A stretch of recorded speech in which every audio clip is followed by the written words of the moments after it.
በስመ አብ ወወልድ ወመንፈስ ቅዱስ አሐዱ አምላክ አሜን። ታኅሳስ 14 ቀን የሚከበሩ ዓመታዊ የቅዱሳን በዓላት። ቅዱስ መርምህናም ሰማዕት። ሰማዕቱ በቤተ ክርስቲያን ትልቅ ቦታ ከሚሰጣቸው አበይት ቅዱሳን አንዱ ነው። በቤተ ክርስቲያናቱ ከሚሳሉ ቅዱሳንም አንዱ ነው። ሀገሩ አቶር በፋርስ አካባቢ ሲሆን አባቱ ሰናክሬም የሚባል ንጉሥ ነው። እናቱ ምንም ክርስቲያን ብትሆንም ስለፈራች ሁለቱ ልጆቿን መርምህናምና ሳራን ክርስትናን አላስተማረቻቸውም።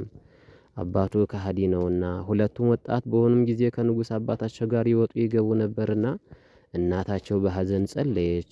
ወዲያውኑ ወጣቷ ሳራ በለምጽ ተመታች። የሚፈውሳት ጠፋ። መርምህናም ግን ጎበዝ ወጣት ነውና 40 የጦር አለቆችን ይመራ ነበር።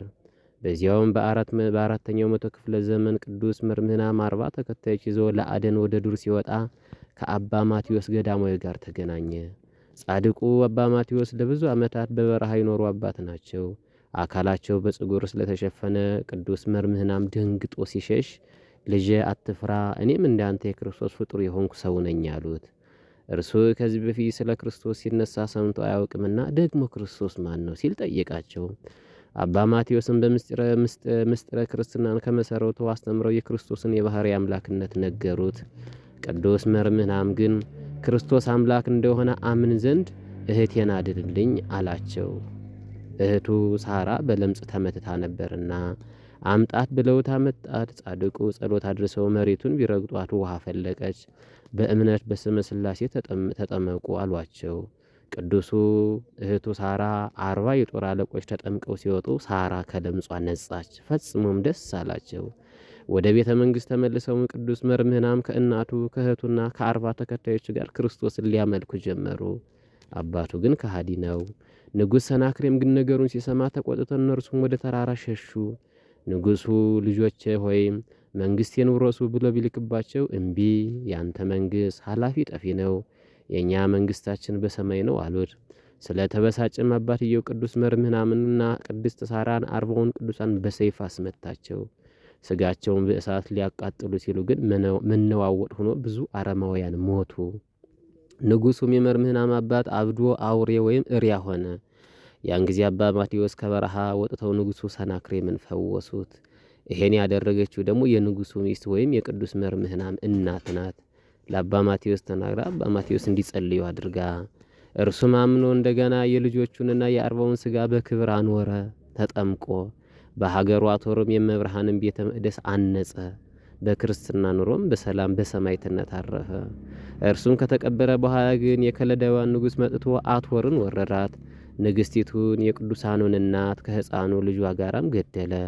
በኋላም ለጣዖት ስገዱ ማለቱን የሰሙት የቅዱስ መርምህናም ወታደሮች ደርሰው በምስክርነት ተሰየፉ። በዚህ ዕለት በክርስቶስ አምነው የተሰየፉትም ቁጥራቸው 170 ሺህ ሆነ።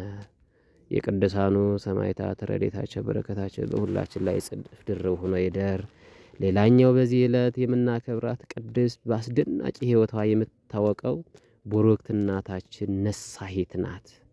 በአራተኛው መቶ ክፍለ ዘመን ከነበሩ አስደናቂ ታሪካቸው ከተፈጸመላቸው ቅዱሳን እናቶቻችን አንዷ ነሳሂት ናት።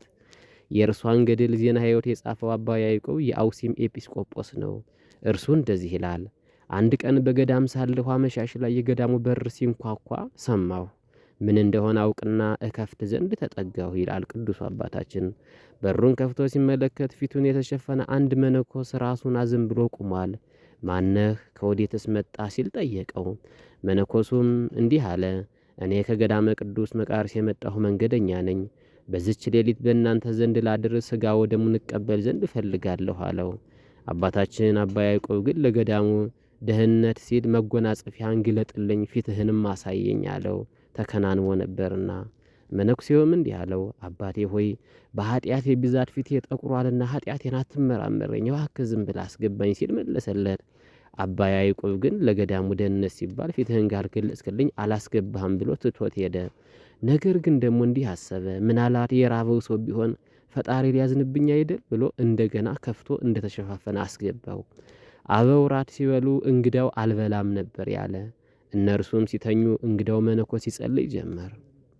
ከድምፁ ግርማ የተነሳ መነኮሳት ሁሉ ደንግጠው ተነሱ። የዳዊትም መዝሙር ሲዘምር ነጎድጓድ ድምፁ እንደ መልአክ ድምፅ ነበርና ምድር ራደች ተናወጠች። አባ ያዕቆብም ተደነቀ። እንዲህ አድርገው ዕለተ ሰንበት ነበርና በነግህ ቅዳሴ ገቡ። ስለ ክብሩም በቅዳሴ ሰዓት መልእክቱና ወንጌሉን እንግዳው አነበበ። ቅዱስ መጽሐፍን ሊያነብ መጎናጸፊያውን ሲገልጥ ግን ከመልኩ ግርማና ከፊቱ ብርሃን የተነሳ ሊመለከቱት አልቻሉም። ከላይ ክንንቤንም አልገልጸውን በኃጢአት ብዛት ፊቴ የጠቆረ ነው እንዳለን እናስተውል። እዚህ ግን በእግዚአብሔር ጸጋ ፊቱ በራ ይላል። ሥጋው ደሙን ከተቀበለ በኋላ እነ አባ ያዕቆብ በረከቱን ይነሱ ዘንድ ቢሄዱም ተሰወረባቸው። እነርሱም አዘኑ። እስካሁን ድረስ ያነበባችሁት የሰማነው ዜና ገድል ወንድ መነኮስ ታሪክ ሳይሆን ወንድ መስላ ራሷን ሰውራ የኖረችውን የቅድስት ነሳሄን ታሪክ ነው። ቅድስቲቱ ከሮም ነገሥታት የአንዱ ልጅ ብትሆንም ስለ ጌታ ፍቅር በ12 ዓመቷ ከቤተ መንግሥት ጠፍታ በረሃ ገብታለች። ነገር ግን የአባቷ ሰራዊትና መነኮሳት ስለሚፈልጓት ወንድ መስላ ራሷን ሰውራ በደብረ አባ መቃርስ ኖራለች። ከዚያም በአንዱ ገዳም ወደ ሌላው ስትዘዋወር ኖራ ጸጋ እግዚአብሔር ቢበዛላት ድምጿም መልኳም ልዩ ሆነ። እግዚአብሔር በቅዱሳኑ ላይ ድንቅ ነውና ቅድስት ነሳሂት በዚች ዕለት በበረሃ ስታርፍ መንገደኛ አበው ቀብረዋታል። አምላከ ቅዱሳን ብርሃን ፍቅሩን ይላክልን። በቅዱሳኑ ሰማዕታቱ ምልጃ ሁላችንም ኃጢአታችን ይቅር ይበለን። ወስብሐት ለእግዚአብሔር ወለወላዲቱ ድንግል ወለመስቀሉ ክቡር አሜን።